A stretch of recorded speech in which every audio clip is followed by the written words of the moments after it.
Good morning everyone and जय हिंद। कैसे हैं आप सभी बच्चे? कैसे हो आप लोग? कैसी चल रही है आप लोगों की तैयारी? आई होप आप सब बिल्कुल मस्त हैं और आप लोगों की पढ़ाई काफ़ी अच्छी चल रही होगी। बिल्कुल बच्चों, आज अभी तो मैं सुबह में आ रहा था स्टूडियो के लिए, बहुत तेज़ ठंड है मतलब। और पटना में इस बार लगता है कि काफ़ी ठंड होने वाला है इस बार।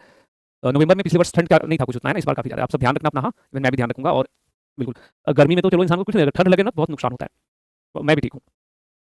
चलिए, तो very good morning everyone. Sound तो आ ही रहा होगा अभी, है ना? अगस्त और सितंबर का पीडीएफ आज डल जाएगा। आज जो है आपको पीडीएफ मिल जाएगा उसका। सब बना हुआ है, चिंतित नहीं होना, सब बना हुआ है, अभी तुरंत अपलोड करवा देंगे। चलिए, तो हम लोग अपनी पढ़ाई को शुरू करें। आइए अपनी क्लास को आगे बढ़ाते हैं। हम लोगों ने कहाँ तक अभी तक पढ़ा था?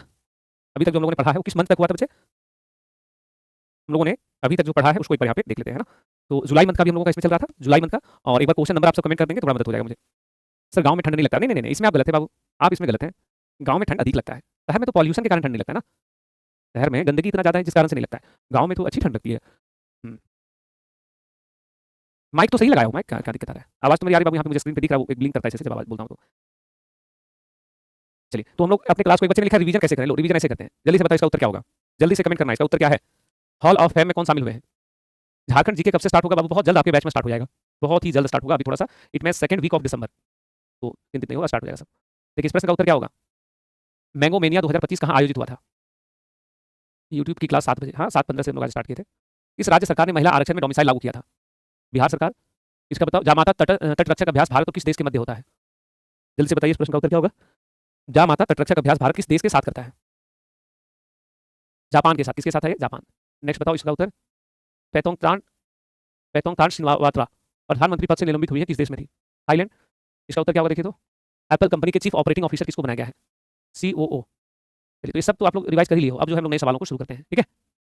अब जो है हम लोग नए प्रश्न पे आते हैं, इसकी शुरुआत करते हैं।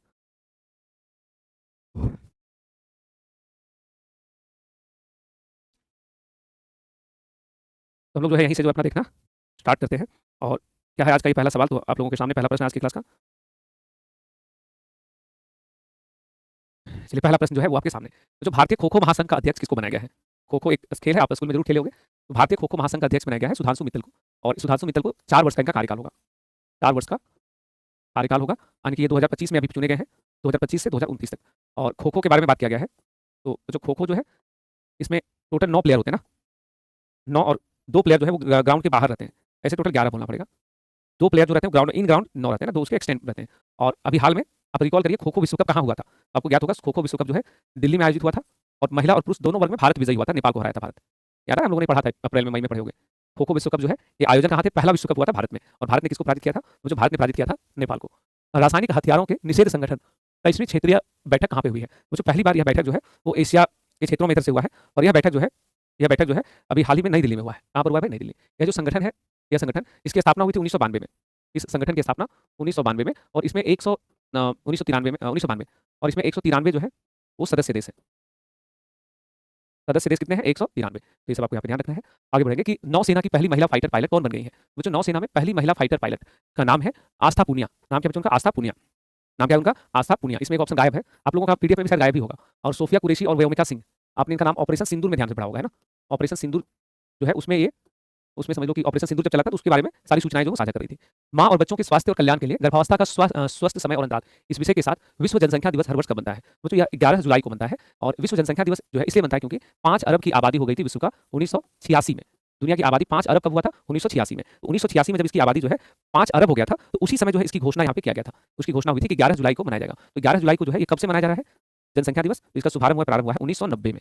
तो 1990 से 11 जुलाई को प्रतिवर्ष जो है वो जनसंख्या दिवस मनाया जाता है। नेक्स्ट क्वेश्चन रहेगा, बताओ हाल ही में राष्ट्रपति ने भारतीय संविधान के किस अनुच्छेद के तहत राज्यसभा में 4 सदस्यों को नॉमिनेट किया है? वो जो राज्यसभा का अनुच्छेद है 80 और 81 है लोकसभा का। तो किसको किया है ये? और राष्ट्रपति को राज्यसभा में जो नॉमिनेशन करने का अधिकार है वो आपको क्या थे? 12 सदस्यों को नॉमिनेट करते हैं। कितने लोगों को नॉमिनेट कर सकते हैं? नामित कर सकते हैं 12। तो 12 जो सदस्य उसमें से अभी 4 को उन्होंने नॉमिनेट किया था, ठीक है? नाम आवश्यक नहीं है आपके लिए, नाम आवश्यक होता तो मैंने इसी तौर पर आपको लिखवाता, आवश्यक नहीं है। अगला है विंबलडन 2025। बच्चों ये सवाल परीक्षा में आ चुका है, विंबलडन 2025, और हर साल आता है। पुरुष एकल का खिताब किसने जीता है? वो जो पुरुष एकल का खिताब जो है वो जीत लिया है कार्लोस अल्कराज ने। जीता कौन है? कार्लोस अल्कराज ने। हराया किसको है? जेनिक सिनर को। तो right answer option number B. और यही पूछे अगर आपको महिला एकल का खिताब कौन जीता है? महिला एकल, ठीक है? एकल मतलब जिसमें एक एक प्लेयर दोनों तरफ से भाग लेते हैं, तो सिंगल जिसको कहते हैं। तो महिला एकल में जीता है ईगा स्वीटेक ने, और पुरुष एकल में कार्लोस अल्कराज ने। नोवाक जोकोविच कौन है बच्चे? नोवाक जोकोविच जो है ये सर्वाधिक ग्रैंड स्लैम जीतने वाले हैं। अभी एक एग्जाम में क्वेश्चन रहा है, सर्वाधिक ग्रैंड स्लैम जीतने वाला कौन है? तो सर्वाधिक ग्रैंड स्लैम जीतने का रिकॉर्ड जो है वो जोकोविच को है। किसको है? नोवाक जोकोविच को। ये सारी चीज़ें आपको यहाँ पे ध्यान रखना है। ओके, और नेक्स्ट हम लोग यहाँ पे बढ़ेंगे। और कार्लोस अल्काराज को लेकर के अगर आपको जानना है तो बच्चे स्पेन के प्लेयर हैं। स्पेन के हैं ये। जनिक सिनर तो इटली के हैं, इनके बारे में तो बहुत बार पढ़े हो। और ईगा स्विएटेक जो है पोलैंड की है, महिला है। तो देश भी अगर ध्यान रह जाए तो अच्छी बात होगी आपको, है ना। स्पेन, इटली और पोलैंड। तो विंबलडन कहाँ पर होता है? तो विंबलडन जो है ये लंदन में होता है, यूके में होता है। लंदन में, यूके में। ठीक है, फिर आगे बढ़ेंगे। नेक्स्ट है, हाल ही में किस भारतीय धरोहर स्थल को 44वें यूनेस्को के धरोहर स्थल के रूप में घोषित किया गया है, चिन्हित किया गया है विश्व धरोहर स्थलों की सूची में? तो उसका नाम है भारत के मराठा सैन्य परिदृश्य। तो जो भारत में मराठा सैन्य परिदृश्य जो है, इसकी कुल संख्या टोटल 12 है। टोटल संख्या इसका कितना है? कुल संख्या है 12। इसमें कितने परिदृश्य है भाई? 12। और 12 जो परिदृश्य है उसमें से 11 जो है वो महाराष्ट्र में है। निश्चित तौर पर मराठा साम्राज्य तो महाराष्ट्र में ज्यादा विस्तार था, और एक जो है वो है तमिलनाडु में। और जो तमिलनाडु में है, प्रश्न उसी से पूछेगा। तमिलनाडु में जो मराठा सैन्य परिदृश्य को चिन्हित किया गया वो है जंजी। जंजी है ना। जंजी कहाँ पे पड़ता है? तो वैसे जंजी पड़ता है तमिलनाडु में। और आप सभी बच्चों को ये अलग से इन्फॉर्मेशन है कि भारत में जो 44 धरोहर स्थल है, 44, तो 44 में से 44 जो धरोहर स्थल है, इस 44 धरोहर स्थल में कुछ इस प्रकार से इसका बंटवारा है। 37 जो स्थल जिसको रिकॉग्नाइज किया गया है यह है सांस्कृतिक, और 36 होगा इसमें। 36 कैसा है? कल्चरल है, सांस्कृतिक है। 7 जो है वो प्राकृतिक है, और एक जो है वो मिश्रित वर्ग में आता है, मतलब वो सांस्कृतिक प्राकृतिक दोनों है, कंचनजंगा। तो हम लोगों के यहाँ जो 44 है उसमें से 36, 7 और 1 का इसमें है। तो इसको भी आपको यहाँ पे याद रखना है। एक बच्चा बोल रहा है याद कैसे रखें? याद ऐसे रखिएगा कि जैसे मान लो आपको पता है कि मान लो 1000 बच्चों का सिलेक्शन होना है, और इस एग्जाम में 1000 के सिलेक्शन के लिए आपको एक एवरेज डेटा बताते हैं 5 लाख लोगों ने फॉर्म भरा है। तो 5 लाख लोगों को फॉर्म भरा है, इसमें से निकलेंगे कितने? 1000 लोग। तो आपको ये सोचना है कि 1000 लोगों की भीड़ में, उस 5 लाख की भीड़ से निकल के हम 1000 में कैसे शामिल होंगे? तो शामिल होने का तरीका है कि जो चीज़ें आपसे लगता है असंभव है उसको संभव करना है, और यही तो संघर्ष है। याद ठीक वैसे ही होगा जैसे ही आप लोग, जैसे आप सिलेक्शन चाहते हो, बच्चा कमेंट याद कैसे करेंगे? तो याद करना पड़ेगा आपको, जो है दूसरा कोई विकल्प ही नहीं है आपके पास। There is no any other option. आपको याद करना ही होगा, इसके अलावा आपके पास दूसरा कोई विकल्प नहीं है। समझ में आ रही है ना? याद अच्छी क्लियर है? और अरे यहाँ पे इसको ठीक कर देना बाबू। देखो अच्छा, एक बच्चा आपका कमेंट किया था, ओहो 43 वाला थोड़ा सा ये जो टिक मारे ना, यही गलती मारा गया है। आप लोग भी थोड़ा सा ठीक कर देना। इसमें जो है ना विजेता है जनिक सिन्हा, ठीक है, विजेता ऐसे यहाँ भी मार दो। और हारा कौन है? Carlos Alcaraz. बाबू ये दिक्कत क्या जानते हो? अभी जैसे आप ये वाला भी पढ़ लिए ना, अब अभी जस्ट आपको अगर मैं बताऊँ फ्रेंच ओपन, तो फ्रेंच ओपन में फिर उल्टा हो जाएगा। विजेता कौन है? कार्लोस अल्काराज, हारा कौन है? जनिक सिन्हा। तो एक दूसरे के में भी सब टूर्नामेंट में यही लोग दोनों रहता है, तो इसको थोड़ा सा उसको ठीक कर दीजिएगा, ठीक है। ये वाला प्रश्न संख्या 46 पे। चलिए आगे बढ़ते हैं। 2027 ISSF international shooting sports federation जो है विश्व कप और 2028 में जूनियर विश्व चैंपियनशिप की मेजबानी किस देश को मिल गया है? तो बच्चों ये दोनों मेजबानी जो है भारत को मिल गया है, तो बड़ी बात है, प्रश्न परीक्षा बनेगा। नेक्स्ट, हाल ही में भारतीय सेना द्वारा शुरू किए गए ऑपरेशन शिवा 2025 का उद्देश्य क्या था? मुझे ऑपरेशन शिवा चलाया गया था श्री अमरनाथ यात्रा को सुरक्षित संचालन के लिए। आपको ज्ञात होगा अमरनाथ की यात्रा जो जम्मू कश्मीर में निकलती है, इसमें बहुत सारी जो है वो घटनाएं देखने को मिलती है। तो हमारी जो बीएसएफ है, हमारी जो जम्मू कश्मीर पुलिस है, उन्होंने इसको यहाँ पे संचालित किया है। विमान दुर्घटना जांच ब्यूरो की प्रारंभिक रिपोर्ट के अनुसार एयर इंडिया की उड़ान संख्या AI-171 के दुर्घटनाग्रस्त होने का कारण क्या था? दोस्तों ये अहमदाबाद से लंदन जा रही जो हवाई जहाज था, वो इंजन की आपूर्ति बंद थी, जिस कारण से उसमें ऐसा घटना देखने को मिला। और बिल्कुल, और आप ना एक नाम लिख लेना, गोविंद मोहन। ये पूछा जाएगा कि बताओ जांच समिति के अध्यक्ष कौन थे? तो आप नाम लिख दीजिएगा गोविंद मोहन। गोविंद मोहन, जो घटना हुआ था ना उसका जांच समिति के अध्यक्ष है, लिख लीजिएगा जांच समिति के अध्यक्ष। जांच समिति के अध्यक्ष है ये। और वैसे इनका पद जो है वो है मिनिस्ट्री ऑफ होम अफेयर्स, उसमें सेक्रेटरी है, ये गृह मंत्रालय के सचिव है। तो उनकी अध्यक्षता में जांच हो रही है, उनकी अध्यक्षता में दिखाई दे। आगे बढ़ते हुए नेक्स्ट क्वेश्चन है कि किस क्रांति के प्रभाव के कारण भारत में मछली उत्पादन 11 वर्षों में 2 गुना हो गया है? मछली का जो उत्पादन था वो भारत में 2 गुना हो गया, 2 टाइम्स हो गया। वो कौन सा कारण है? तो निश्चित तौर पर नीली क्रांति। कारण क्या है इसमें? नीली क्रांति। नीली क्रांति के कारण जो है ऐसा यहाँ पे हुआ है। कारण क्या है इसमें? नीली क्रांति। कारण क्या हो जाएगा इसमें? नीली क्रांति, जो कि मछली उत्पादन से जुड़ा हुआ है। तो कारण इसमें लोग क्या बताएंगे? नीली क्रांति। कारण क्या होगा इसमें? नीली क्रांति। ये सारी चीजें ध्यान है आपको।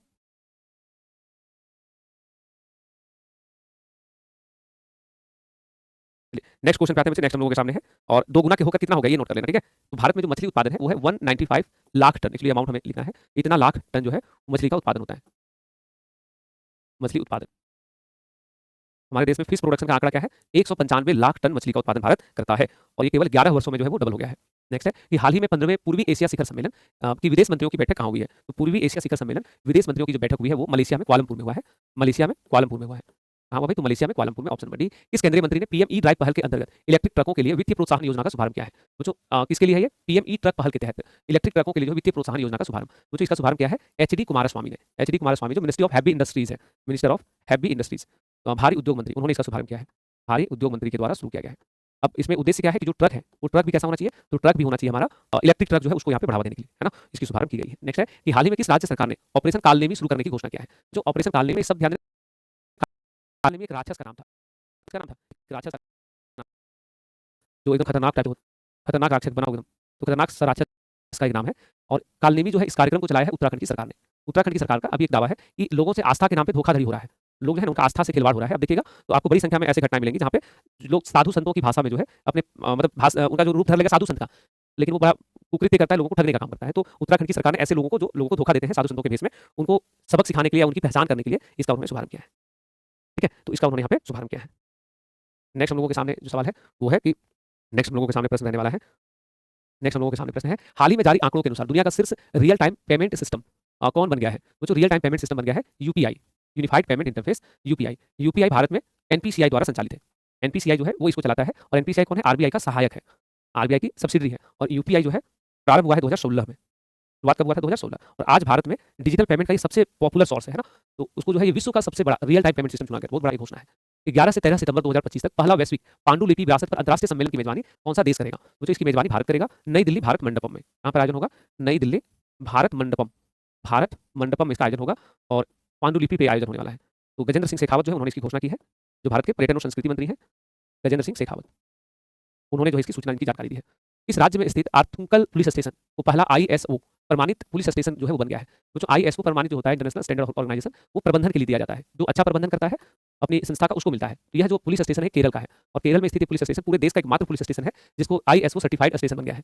राष्ट्रीय चिकित्सा आयोग, राष्ट्रीय चिकित्सा आयोग के अध्यक्ष के पद पर किसे चुना गया है? वो जो राष्ट्रीय चिकित्सा आयोग के अध्यक्ष के पद पर हाल ही में नियुक्त किया गया है अभिजात सेठ को। किसे नियुक्त किया गया है? डॉक्टर अभिजात सेठ। और जो ये डॉक्टर्स जो है अभिजात सेठ जो है वो उनको निश्चित तौर पर राष्ट्रीय स्तर का है, तो सरकार के द्वारा केंद्रीय कैबिनेट के द्वारा इनको नियुक्त किया गया है। अगला है कि किस फुटबॉल क्लब ने 2025 में आयोजित पहला फीफा क्लब विश्व कप का खिताब अपने नाम कर लिया है? वो जो इन्होंने खिताब अपने नाम किया है उसका नाम है चेल्सी। फुटबॉल क्लब का नाम क्या होगा इसमें? तो चेल्सी फुटबॉल क्लब ने इसे जीत लिया है और उन्होंने पेरिस इसको हराया था और जीता कौन है बच्चे? चेल्सी। एक क्लब का नाम है, यहाँ लिखा हुआ भी है क्लब, कौन सा क्लब है जिसने जीता है। और फिर आपको पता है फुटबॉल जो है ना क्लब में ज्यादा पॉपुलर है, देश का फुटबॉल नहीं होता है, क्लब क्लब का फुटबॉल होता है। एक देश में 4 क्लब हो सकते हैं। नेक्स्ट है कि हाल ही में किस राज्य सरकार ने सार्वजनिक गणेश उत्सव को राज्य का उत्सव घोषित किया है? वो जो गणेश उत्सव महाराष्ट्र में फेमस है और बाल गंगाधर तिलक आपने इनका नाम सुना होगा, उन्होंने जो है इसकी शुभारंभ वहाँ पे कराया था 1853 में, ईयर 1893। तब से जो है महाराष्ट्र में गणेश उत्सव मनाया जाता है। नेक्स्ट है कि संयुक्त राष्ट्र जनसंख्या पुरस्कार किसको मिला है? तो ये पुरस्कार मिला है महाराष्ट्र की है वर्षा देशपांडे। लोगों को जनसंख्या नियंत्रण के प्रति जागरूकता फैलाने का काम करती है, तो उन्हें जनसंख्या पुरस्कार दे दिया गया है, पॉपुलेशन अवार्ड। अगला है दक्षिण प्रशांत सागर में स्थित न्यू कैलेडोनिया किस देश का नया राज्य बन गया है? तो बच्चों ये दक्षिण प्रशांत सागर में है एंड बहुत लंबे समय से इसको लेकर विवाद चल रहा था। तो अब जो है ये फ्रांस का जो है ये हिस्सा बन गया है। ऑप्शन में फ्रांस एक्चुअली नहीं लिखा हुआ है, अलग से लिख दीजिएगा। तो न्यू कैलेडोनिया जो है द्वीप है और इस द्वीप को लेकर के लगातार जो है इसमें मांग चल रहा था। ठीक है, तो अभी जो है ये जाकर के सही हुआ है। 60 नंबर बोलते हैं गलत हो गया है। नहीं, गणेश उत्सव ठीक तो है बाबू, इसमें क्या गलत है? 8 नंबर क्वेश्चन, गणेश उत्सव को किसने घोषित किया? महाराष्ट्र ने घोषित किया है। चलिए आगे बढ़ते हैं। नेक्स्ट है कि किस राज्य सरकार ने मच्छरों से लड़ने के लिए स्मार्ट एआई सिस्टम जो है लॉन्च कर दिया बच्चों? Smart AI system. तो स्मार्ट एआई सिस्टम जो है इसको लॉन्च किया है आंध्र प्रदेश की सरकार ने। किसने लॉन्च किया भाई? आंध्र प्रदेश की सरकार। आंध्र प्रदेश भारत का वो पहला राज्य है जहाँ पर ड्रोन सिटी बन रहा है, ड्रोन सिटी, और पहला ऐसा राज्य है जहाँ पे बन रहा है स्पेस सिटी। तो वहीं पे एडवांसमेंट है। अब एआई के द्वारा जो है मच्छरों का, जैसे इसमें नियम क्या है वो सुनना, एक पूरा मशीनरी होगा, एक पूरा जो है सिस्टम होगा। उसमें क्या है कि जैसे ही बारिश होगी, तापमान में कमी वृद्धि होगा, तो उस समय क्या होगा कि मच्छर को मारने के लिए दवा का छिड़काव ऑटोमेटिक होने लगेगा। तो ये चीज़ें इसके अंदर है। नेक्स्ट है कि शहरी महिलाओं को सशक्त बनाने के लिए डीजी लक्ष्मी योजना, डीजी मतलब डिजिटल लक्ष्मी योजना का शुभारंभ किसने किया है? बच्चों यह भी योजना आंध्र प्रदेश ने। और चंद्रबाबू नायडू जो यहाँ के सीएम है। विद्यालयों के छात्रों में समग्र उत्कृष्टता को बढ़ावा देने के लिए तलाश पहल का शुभारंभ हुआ है। पूछा जा रहा है कौन सा वो विद्यालय है जिसके छात्रों में इसको, तो बच्चों एकलव्य आदर्श आवासीय विद्यालय। यह विद्यालय जो है ये जनजातीय छात्रों के लिए होता है, केवल जो ट्राइबल्स हैं। ये विद्यालय किसके लिए होता है? जनजातीय छात्रों के लिए। तो जनजातीय छात्रों को उनके अंदर लीडरशिप को बढ़ावा देने के लिए, उनके अंदर लीडरशिप हर चीज में हर क्षेत्र में वो आगे हो, उसके लिए सरकार ने एक पहल शुरू किया जिसका नाम है तलाश। नाम क्या है इसका? तलाश। देश का दूसरा सबसे लंबा सिगंदूर कैबल पुल का उद्घाटन किस राज्य में हुआ है? मुझे ये दूसरा है सबसे लंबा, ठीक है, और इसका उद्घाटन हुआ है कर्नाटक में शिमोगा में, एक जिला है वहाँ पे शिमोगा डिस्ट्रिक्ट, वहाँ पे हुआ है। और अगर आपसे पूछा ये तो हो गया दूसरा, सॉरी ये हो गया दूसरा। अगर आपसे पूछा जाए पहला कौन सा है, तो भारत में सुदर्शन ब्रिज जो है ये पहला है। सुदर्शन ब्रिज तो भारत का सबसे लंबा यही वाला है।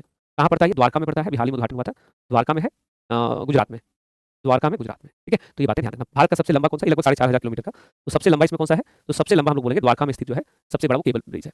आगे है कि महिलाओं और ट्रांसजेंडर व्यक्तियों के लिए एक नई सहेली स्मार्ट कार्ड योजना किसने स्टार्ट किया है? तो इसको नई दिल्ली ने, नई दिल्ली की जो डीटीसी की बसें होती हैं, दिल्ली ट्रांसपोर्टेशन कॉर्पोरेशन जो है डीटीसी, इसकी बसों में महिलाओं को और ट्रांसजेंडर को मुफ्त यात्रा कराया जाएगा। उसके लिए ये सहेली स्मार्ट कार्ड लॉन्च किया गया है।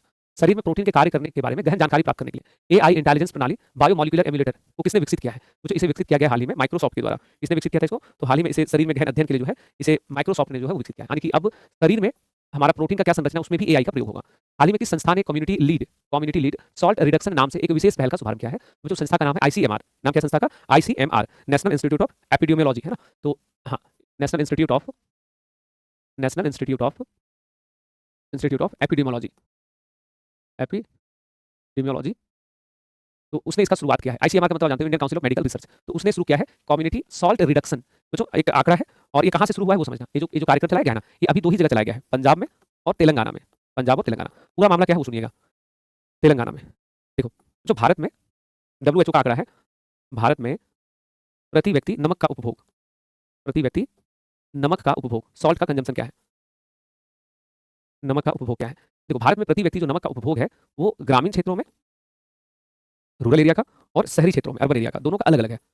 जैसे ग्रामीण क्षेत्र में एक व्यक्ति औसतन जो नमक कंज्यूम करता है, बच्चे जो नमक खाता है, कंज्यूम करता है गांव के क्षेत्र में, वो है 5.6 ग्राम ग्राम इन अ डे, एक दिन में इतना नमक खाता है।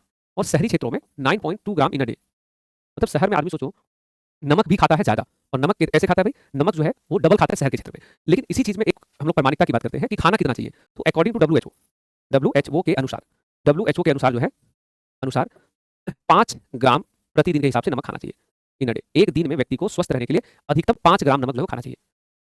कितना है अधिकतम, कितना अधिकतम कितना है, 5 ग्राम है। अधिकतम कितना है बाबू, 5 ग्राम। तो अधिकतम जो है वो 5 ग्राम जो है वो नमक खाना चाहिए। तो आदमी भारत में, गांव में तो चलो ठीक है 5 की जगह 5.6 ग्राम खा रहा है, लेकिन शहर में देखिएगा तो लगभग डबल खा रहा है। और इसी कारण से आज के समय में अभी देखोगे तो लोगों में एक बहुत बड़ी बीमारी जो है बहुत तेजी से फैल रहा है, और वो क्या है, लोग जो है हाई ब्लड प्रेशर का सामना कर रहे हैं। लोग जो है हार्ट पेशेंट जो है, या देखिएगा तरह तरह की जो बीमारियां हैं, स्ट्रोक है, हाई ब्लड प्रेशर है, हार्ट अटैक है, किडनी से जुड़ी हुई बीमारियां हैं, लोगों में डबल हो रहा है। तो आप लोग प्रयास करिएगा नमक ना जो है वो कम खाइएगा, ठीक है। नमक जो है प्रयास क्या करना है, कम खाने का। और शहर में ऐसा क्यों होता है, क्यों ज़्यादा खा रहे हैं शहर में लोग, क्योंकि बच्चे शहर में इसलिए ज़्यादा खाते हैं क्योंकि शहर में लोगों का ना खाने का तरीका अलग है। लोगों का शहर में खाने का तरीका अलग है। जैसे लोग सुबह भी खाना खाएगा, दोपहर में भी खाएगा, शाम में भी खाएगा, रात में भी खाएगा, ये तो 4 फिक्स है। इसके अलावा शहर में ना लोग फास्ट फूड ज़्यादा खाता है, प्रोसेस फूड ज़्यादा खाता है, और हर प्रोसेस फूड में नमक यूज़ होता है। हाँ, सर आप कितना खाते हैं नमक? बाबू मैं बहुत कम खाता हूँ नमक, आपको मुझे देख के नहीं लगता है? हम आपको क्लास में कभी गुस्सा में दिखते हैं? इन जनरल कभी-कभी तो थोड़ा गुस्साना पड़ता है। तो नमक जो है ना, कोई रॉक साल्ट वगैरह कुछ नहीं काम करता है बाबू, ये सब पे नहीं जाना, उसका डिटेल वीडियो देखिएगा। अभी आप हमें देखिएगा एकदम शांत रहते हैं, मधुर शांत। अरे 60 नंबर क्वेश्चन सही है भाई, मनीषा क्यों बार-बार एक ही क्वेश्चन कमेंट कर रहे हो? हम देख चुके हैं। 60 में क्या गलत हो गया भाई, लोग परेशान है सब। 60 में क्या गलत है? इसमें क्या समस्या है? गणेश उत्सव, सार्वजनिक गणेश उत्सव को किस राज्य का उत्सव घोषित किया गया है? ये महाराष्ट्र है, इसमें क्या गलत है? पागल-वागल हो गया तुम लोग। 60 नंबर जो है बच्चे, इसमें गणेश उत्सव महाराष्ट्र का घोषित किया गया है। महाराष्ट्र में राज्य का उत्सव नहीं घोषित किया गया था, नहीं घोषित किया गया था। अब जब से घोषित हुआ है ना, तो वहाँ पे जो गणेश उत्सव के खर्चे होंगे, उसको गवर्नमेंट उसमें फंड करेगी, पैसे देगी। तो ईयर गलत है, मिटा देते हैं। ईयर हमको थोड़ी पढ़ाना है तुमको जीएस, तो चलते-चलते हमने पढ़ा दिया था। कोई बात नहीं, ईयर नहीं लिखेंगे, जाओ। कोई समस्या? ईयर हमको थोड़ी पढ़ाना है, हमको करंट अफेयर्स पढ़ाना है, मिटा दिए। अब ठीक है ना, आगे बढ़ते हैं। मतलब अगर आदमी एक्स्ट्रा प्रयास करे कुछ बताने का, तो क्वेश्चन ही गलत है, क्वेश्चन ही गलत है। आगे बढ़ोगे नेक्स्ट क्या? चलो फिर, हमको गुस्सा नहीं आएगा, टेंशन नहीं लेना, हम नमक कम खाते हैं। अब देखिएगा इसलिए ना, अभी अब जब मैं ये रिपोर्ट पढ़ा था ना, तो उसके बाद से मैं ना लोगों पे गुस्सा नहीं करता हूँ। अब सड़क चलते देखिएगा, लोग आजकल इतने गुस्से में रहते हैं कि अगर एक आदमी का चलते-चलते थोड़ा-सा हाथ-पाँव थोड़ा कंधा टच हो जाए, तो गुस्सा से एकदम गट्टा धर लेगा, ऐसे कॉलर-वॉलर पकड़ लेता है आदमी, इतना गुस्सा में रहता है। और अभी मैं कल अभी विदिन अ वीक की घटना बताता हूँ। मैं डिनर कर रहा था ऐसे, तो हुआ क्या कि उस समय जो है एक व्यक्ति जो है बहुत तेज आवाज में रोड पे चिल्ला-चिल्ला के फोन पे बात कर रहा था। तो मैंने शुरू में 2 बार इग्नोर किया, तो फिर ना देखिए बहुत चिल्ला रहा है। तब सोचे क्या हो गया भाई, जाकर के हम देख रहे हैं, तो देखे हम क्या देखे वहाँ पे, हम वहाँ जाकर के देखे, पता है क्या दिखा हमको? एक व्यक्ति है, अपनी गाड़ी खड़ा कर दिया है, और गाड़ी से निकल करके और मोबाइल लेकर के और बहुत तेज आवाज में बात कर रहा है। अभी बता देंगे, अभी आ रहे हैं, तुम नहीं जानते हो कौन है। तो हमको समझ गए उस व्यक्ति को, ये सब चीज़ दूर से देखेगा तो आपको पता चले। हम थे 4th फ्लोर पे, और वहाँ से उस व्यक्ति को चिल्लाते हुए देख रहे हैं। हम बोले बेचारा बताओ कितना नमक खाता होगा, ओहो हो! काश इसकी पत्नी को करंट अफेयर्स का क्लास करवा दिया जाता। काश इस व्यक्ति को करंट अफेयर्स का क्लास करवा दिया जाता। तो ये व्यक्ति जो है इतना गुस्सा तो नहीं करता एटलीस्ट। तो आप लोग प्रयास करोगे, ये आरजेडी का सपोर्टर मारेंगे कान के नीचे, तुम ही लोग बैल कहीं का, जहाँ पर वहाँ आकर के यहाँ क्लास में क्या आरजेडी सपोर्टर, पार्टी पॉलिटिक्स करोगे, सब गंदी बातें। तुम ही लोग के चलते जो है तेजस्वी को हार मिला है। जहाँ मन वहीं आकर के आरजेडी सपोर्टर। पार्टी पॉलिटिक्स जो है वो व्यक्तिगत मामला है, क्लास में नहीं, कान के नीचे पड़ेगा। अब बिना गुस्सा में मारेंगे, होश में रहते हुए, गुस्साएंगे नहीं। आगे बढ़ते हैं, नेक्स्ट क्या है, नेक्स्ट क्या वो हम यहाँ देखेंगे। नेक्स्ट है कि भारत के 27वें ग्रैंड मास्टर कौन बन गए हैं। तो 27वें ग्रैंड मास्टर कौन बने हैं, देखिए सबसे पहले ना ये ग्रैंड मास्टर क्या होता है वो सुनो। ग्रैंड मास्टर जो है फिडे नाम की जो संस्था है, फेडरेशन ऑफ इंटरनेशनल जो चेस का जो मामला होता है वो सब यही देखता है, फिडे ये संस्था का नाम है। ये फ्रेंच वर्ड है इसलिए हम इसको रिकॉर्ड नहीं कर पाते हैं। तो ये जो संस्था है, जब कोई व्यक्ति 3 बार टाइटल जीतता है ना, कोई व्यक्ति कितनी बार टाइटल जीतेगा, 3 बार। तो 3 बार जब कोई व्यक्ति टाइटल जीतता है तो उसके बाद जो है उन्हें ग्रैंड मास्टर का टैग मिलता है। समझ में आ रहा है? तो फिडे ने अभी 23 वर्षीय है, हरिकृष्ण ए रा कितने वर्ष के बच्चे, 23 वर्ष के हैं, ठीक है। और इनको जो है ये टाइटल दिया है, चेन्नई से बिलोंग करते हैं। चेन्नई से एक बच्चा हमें पूछ रहा है EMRS का एग्जाम कब है। भाई हमको क्यों पता एग्जाम कब है, हमको क्यों पता कि एग्जाम कब है? तुम्हारा एग्जाम कब है तुम जानोगे ना, हमें क्यों ये सब जानकारी रखना है? इंडिया में हर दिन कोई ना कोई एग्जाम होता है यार। अभी जीविका का एग्जाम हुआ क्या कल परसों? हाँ, बच्चा लोग आएगा खुश होकर, सर 2025 का करंट अफेयर पूछा, हम बोले बना दिए, बोले जाओ आनंद लो। वाईटी पे पीडीएफ नहीं मिलता है, बिल्कुल मिलता है। सर आप मारते भी है क्या? अरे क्या बात करते हो तुम लोग, जिंदा बच के दूर हो इसलिए, सामने होते तो तुम लोग ऑनलाइन क्लास का आनंद ले रहे हो। हम लोग प्योर ऑफलाइन टीचर हैं, आपको 2 घंटा इधर दिखते हैं ऑनलाइन, बाकी 5-6 घंटा तो ऑफलाइन रहते हैं। तुम लोग जो है आनंद लेते दूर से, सामने से इतनी हिम्मत नहीं थी बोलने की, बहुत सारी चीजें बोल देते हो कभी-कभी। लॉर्ड्स MCC संग्रहालय में किस भारतीय क्रिकेटर का चित्र का अनावरण हुआ है? वो जो नाम है सचिन तेंदुलकर, क्रिकेट का भगवान कहे जाते हैं। 1989 से इन्होंने क्रिकेट अपना शुरू किया, 2013 तक में फर्स्ट क्लास इंटरनेशनल क्रिकेट में इनका बड़ा योगदान रहा है। तो उनकी एक तस्वीर जो है वहाँ पे बनाई गई है, ठीक है। और बिल्कुल, और ये कहाँ पर है भाई, लंदन म्यूजियम MCC संग्रहालय कहाँ पे, लंदन में लॉर्ड्स में है। लंदन में लॉर्ड्स जो है दुनिया का सबसे बड़ा क्रिकेट का मक्का कहते हैं इसको, वहाँ पे। नेक्स्ट है कि केंद्रीय गृह मंत्री अमित शाह ने कहाँ पर महान मराठा स्वतंत्रता सेनानी पेशवा बाजीराव प्रथम की प्रतिमा का अनावरण किया है। तो ये पुणे में किया है, NDA का कैंपस है, नेशनल डिफेंस अकेडमी का। तो उसके कैंपस में उनकी एक स्टैचू का अनावरण किया है। आगे है कि एक्सियोम मिशन के संदर्भ में निम्नलिखित कथनों को विचार करो। तो प्रश्न परीक्षा में हुबहू आया हुआ है, मैंने स्क्रीनशॉट लगाया है हर जगह। और 3-4 एग्जाम में आया है, तो इसको ध्यान से पढ़ लेना सब लोग। क्या है? एक्जियोम मिशन 4 या इसको एक्स4 कहते हैं शॉर्ट में, उसके बारे में कुछ बातें हैं। यह मिशन 18 दिन तक चला। मिशन में 4 एस्ट्रोनॉट शामिल थे। कौन-कौन से? शुभांशु शुक्ला, पेगी वेटसन, स्लोवेज नाम है, उसके बाद है टिबोर कापू। दोनों स्टेटमेंट सही है। यह mission Axiom space, SpaceX, NASA की पार्टनरशिप में ऑर्गेनाइज हुआ, ये भी सही है। परीक्षा में प्रश्न क्या था बच्चे वो सुनो। परीक्षा में प्रश्न जो है, परीक्षा में जो प्रश्न पूछा गया था वो क्या था वो सुनिएगा। देखिए इस परीक्षा में प्रश्न जो है ये पूछा गया है कि बताओ ये जो सभी नाम है, ये तो सभी जो नाम है इनके बारे में आपसे पूछा गया है कि ये सभी लोग हैं किस-किस देश के हैं, ठीक है? तो इनका नाम जो है आप लोग नोट कर लेना। सबका देश पूछा था। एग्जाम में क्या किया है कि सबका चारों का नाम लिखा था, पूछा था देश कौन सा मिलाओ। तो चारों का नाम और देश जो है एक बार आप इसको मिला लीजिएगा। थोड़ा-सा कन्फ्यूजन होगा बट इसको ध्यान से मिलाना। देखो स्लोवाज ओजेल्स्की जो है ये, स्लोवाज ओजेल्स्की जो है इनका संबंध है पोलैंड से। कहाँ के बच्चों ये? पोलैंड। कहाँ के हैं? पोलैंड से है ये संबंधित। तो पहला हो गया। उसके बाद है टिबोर टापू। टिबोर टापू है हंगरी के। दोनों हो गया। उसके बाद पैगी विल्सन जो है अमेरिकी महिला है, अमेरिकी है, अमेरिका है, और शुभांशु शुक्ला जो है ये भारतीय हो गए, भारत। तो टोटल 4 लोग, चारों अलग-अलग जगहों से, ठीक है? ये आपको यहाँ पे ध्यान रखना है। चलिए आगे बढ़ते हैं। नेक्स्ट हम लोगों के सामने है, नेक्स्ट है कि एआई और डिजिटल कौशल के माध्यम से युवा सशक्तिकरण, इस विषय के साथ युवा कौशल दिवस कब मनाया गया है? यूथ स्किल डे कब मना है? तो बच्चों यूथ स्किल डे हर वर्ष जो है 15 जुलाई को बनता है। ऑप्शन नंबर डी करेक्ट है। हाल ही में बिहार सरकार द्वारा लिए गए फैसलों के संदर्भ में कथनों पर विचार करो। 1 अगस्त से घरेलू उपभोक्ताओं को प्रति माह 125 यूनिट मुफ्त बिजली मिलेगा। अगले 3 वर्षों में सभी घरेलू उपभोक्ताओं के घरों और सार्वजनिक जगहों पर सौर ऊर्जा लगाया जाएगा। कुटीर ज्योति योजना के तहत अत्यंत निर्धन परिवारों के घरों में ऊर्जा संयंत्र लगाने की योजना है सरकार की। तो ये सभी स्टेटमेंट क्या हो जाएगा? सही हो जाएगा। सभी जानकारियां क्या होंगी इसमें? सही होगी। गज मित्र योजना, हाथियों के प्रभाव से बचने के लिए असम की सरकार ने गज मित्र योजना चलाई। यहाँ पे हाथियों के द्वारा जो है बड़ा नुकसान पहुंचाया जाता है पूरे क्षेत्र में। आरबीआई इनोवेशन हब के नए सीईओ के पद पर किसे चुना गया है? वो जो आरबीआई जो है इनोवेशन हब जो है, इस इनोवेशन हब में, ये जो इनोवेशन हब है 2022 में स्थापित हुआ था, ये भी नोट करना, ये पहले नहीं था। तो आरबीआई इनोवेशन हब बैंगलोर में है और इस संस्था में अभी चुना गया है साहिल किन्नी को। ये इनोवेशन हब क्या करता है? फिनटेक में क्या बड़ा काम हो सकता है उसको लेकर। फिनटेक, फाइनेंशियल टेक्नोलॉजी में कुछ बड़ा काम जो है इनोवेटिव काम के लिए बनाया गया था। आर्टिस्टिक जिम्नास्टिक वर्ल्ड चैंपियनशिप 19 से 25 अक्टूबर कहाँ पर? बच्चों यह आयोजन अभी हाल ही में संपन्न हुआ है इंडोनेशिया की राजधानी जकार्ता में। कहाँ पे हुआ है? इंडोनेशिया की राजधानी जकार्ता में। राष्ट्रपति द्रौपदी मुर्मू ने कलिंग रत्न पुरस्कार 2024 से किसे सम्मानित किया है? तो बच्चों कलिंग रत्न पुरस्कार जो है, कलिंग रत्न पुरस्कार, तो कलिंग रत्न पुरस्कार दिया गया है, कलिंग रत्न पुरस्कार मिला है धर्मेंद्र प्रधान जी को। किसको मिला है? धर्मेंद्र प्रधान को। किसको मिला बच्चे ये पुरस्कार? तो धर्मेंद्र प्रधान को यह पुरस्कार यहाँ पे प्रदान किया गया है, जो भारत सरकार में शिक्षा मंत्री है, उन्हें यह पुरस्कार दिया गया है, शिक्षा मंत्री। और बिल्कुल, और एक और नाम इसमें था, वो है इनको मिला है सरला सम्मान। इनके सामने आप मेंशन करोगे सरला सम्मान, सरला सम्मान। तो यह पुरस्कार जो है दिया गया है कलिंग रत्न पुरस्कार। और ओडिशा की सरकार जो बाकी संस्था के द्वारा ये कोई केंद्र का अवार्ड नहीं है। और आपको ध्यान होगा धर्मेंद्र प्रधान जो है वो इसी क्षेत्र से आते हैं। धर्मेंद्र प्रधान जो है वो इसी क्षेत्र से आते हैं, संबलपुर बोलते हैं ओडिशा में, वहीं से। अगला है कि रेलवे सुरक्षा बल आरपीएफ की पहली महिला महानिदेशक कौन बनी है? वो जो पहली बार सोनाली मिश्रा को इसका निदेशक बनाया गया है। राइट आंसर क्या है? Option number B. Right answer क्या हो जाएगा? Option number B. तो यहाँ तक चीज़ स्पष्ट है। अभी हम लोगों ने कितने सवाल इसमें कर लिए हैं? टोटल 80 प्रश्न हम लोगों का हो गया है, ठीक है? टोटल कितने प्रश्न हो गए हैं? तो 80 प्रश्न जो है हम लोगों ने यहाँ पे देखा है। चलिए नेक्स्ट जो है अभी इसमें एक बार देख लेते हैं इसमें क्या है, कितने सवाल हैं। बिल्कुल, तो 80 प्रश्न जो हम लोगों ने यहाँ पे अभी तक देख लिया है। चलिए तो अभी इतना ही रहने दिया जाए आज की क्लास में। किस क्षेत्र में दिया जाता है? Social service. और बेसिकली ये सब पुरस्कार का कोई क्षेत्र नहीं होता है, जो रिनाउंड पर्सन होते हैं किसी भी क्षेत्र में जो अच्छा काम करता है उन्हें दिया जाता है। चलिए बहुत बहुत धन्यवाद। नेक्स्ट क्लास में फिर हम लोग आगे के प्रश्नों को, आप लोग जितना पढ़ते हैं उसको बार-बार रिवाइज केवल करते जाइएगा, ठीक है? सर दिसंबर तक का पीडीएफ दे दीजिए। पागल बच्चा है क्या ये? अभी नवंबर खत्म नहीं हुआ, दिसंबर का पीडीएफ कैसे दे दें? और ये मत सोच रहे पिछले साल वाला दिसंबर बोल रहा है, अभी बोल रहा है दिसंबर तक का दे दीजिए सर। भाई तुम लोग कौन सा बैच में पढ़ा रहे हैं यार?